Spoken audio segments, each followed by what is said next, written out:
Hello again, Zach Wilson, Hood County Chess Club here, continuing our series on focal points in the attack.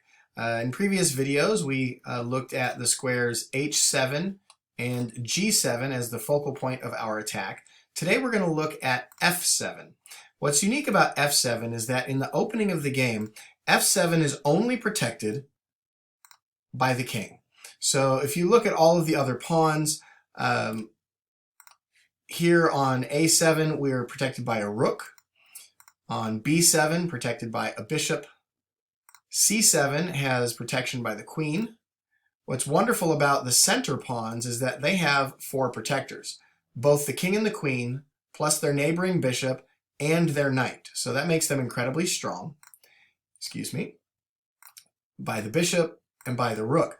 This one only being protected by the king makes it very weak in the opening.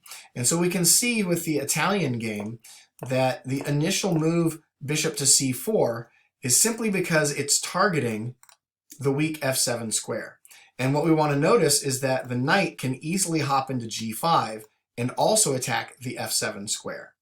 And from the starting position, the queen, depending on the moves as the game progresses, she has access to b3, f3, and h5. And if you take a close look, all 3 of those squares also attack the f7 square. So it's very common for attacking ideas to attack the f7 square. One example might be in this position here, where we notice the queen, well, she doesn't have access to h5 or f3 at the moment, but she does have access to b3. And what you can see is that it gives us a double attack on the undefended pawn as well as the f7 square. One of the things I would encourage you to look at is part of the Italian game opening called the Evans Gambit, and it really exploits the f7 square. Another portion of the Italian game is called the fried liver attack or the knight attack. And so if you like the weakness of the f7 square, I encourage you to use a king's pawn opening going for the Italian game. Well, another idea or access to this weak f7 square in the castled position is we're also in our kingside castle position. And what I want you to notice is that the white rook is already lined up against this square. So a great idea might be to push the f-pawn and have it trade off between these 2 pawns, opening lines up. Some future ideas might be to move this knight via f3 over to g5, which would give us an attack. Another idea might be to simply lift this rook and bring the other one in behind it and double the rooks. Another idea might be to bring this queen to either f3 or h5, both of which would have access to the f7 square. So you can see there's a lot of attacking ideas even in the middle game.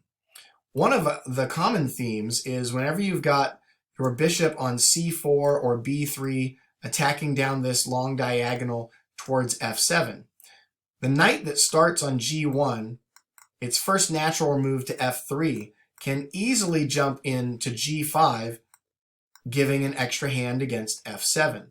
Once you have your 2 minor pieces in this position, it's simply one easy move from her starting position to get the queen into h5, and you can notice we have 3 attacking pieces on this square.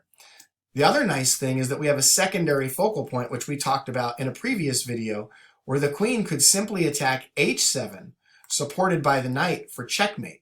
So in this position, black has to deal with this immediate threat of h7.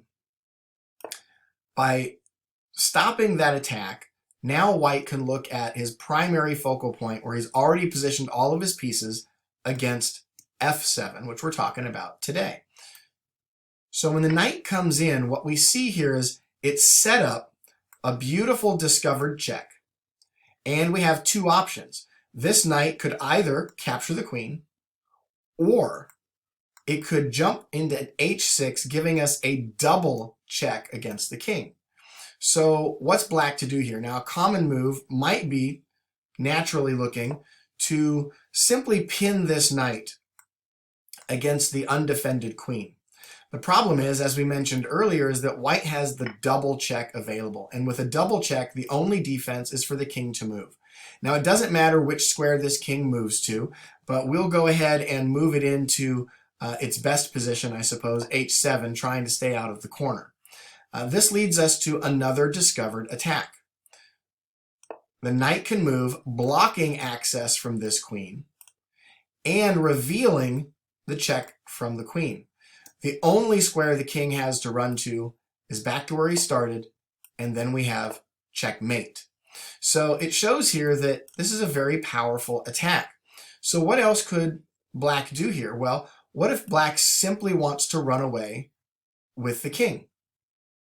Okay, that's one idea, except that we get the queen. So already this attack has given us a severe material advantage, and we're going to win this game. Another idea might be to simply capture here, and once we've taken and the king has to run away, well, again, we have a material advantage. Maybe not as extreme as the queen. So the attack on f7 can lead to checkmate, but can also lead to being up the exchange or even winning a queen. So it's definitely worth looking at. Here's a great example of a middle game attack in a game with Alekhine in 1916. This was actually a blindfold game. He played not even looking at the board, which still impresses me. I'd like to be able to do that someday. Typical king's pawn opening, attacking the center in the French defense. And we're just going to move some of these pieces. We're not going to talk about opening theory, but I want you just to keep an eye on the f7 square as we move forward through this. So several moves were made in this game. It amazes me that this knight traveled all the way from this starting position to f3. It's made so many moves. And yet moving again, claiming an amazing outpost here in the center of the board. You'll notice that black does not have any pawns that can eject this knight. So now we have an incredible knight. And simply making natural moves, attacking the center, developing pieces, getting your king to safety. And we're almost to the critical position after both sides have developed their pieces. Okay, here's the critical position. Now, myself, before I did this study, I wouldn't have even thought to look at f7 as a square to attack. There's no piece on it. I'm not capturing anything. It's not doubly attacked, so I don't have any protection. It looks like just a clear sacrifice, but why would I sacrifice? But this is what Alekhine did. He used the f7 focal point as a point of attack. Now you'll notice immediately that it is attacking the queen. Okay, so what happens here if the queen just simply decides to move out of the way and black allows the knight to stand? The problem with this is that in comes the queen, and take a look at this discovered attack, this discovered check, when the knight can move to h6 for a double check. This could be a huge problem for black if he doesn't make the correct moves. Okay, so for instance, let's just say he doesn't know what to do here. Maybe, gosh, I don't know. Let's just make a really boneheaded move. He moves a pawn. Okay. When the double check comes in, what's black to do? If he moves to the side, it's checkmate. Okay. If he moves to the other side, the queen comes in protected by the knight, which means black has to capture with either the rook or the knight. Doesn't matter. Smothered checkmate. So we can see here that the attack is a very powerful one. Now, the engines are going to tell you that the best way to defend this is actually to pop this knight in here, giving some protection against this square. It's going to delay your time capturing it and gives you a chance to make other moves because, look, it opens up this queen. And so we have to be very careful of the queen trade. And so there are opportunities here. But in the game, black didn't do this. Black simply took the free piece. Okay, so what's next? Now we sacrifice a queen. And this is a game that really impressed me because what if black says, great, now I get a queen too? Well, the problem is checkmate. And it doesn't look like a checkmate, but it lures the king out into the center of the board. And we can see that we've got the bishop coming across.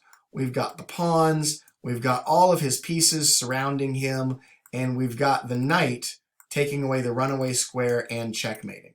So black cannot take the queen. All right, well, what if he moves out into g6? We can follow that up by taking away squares.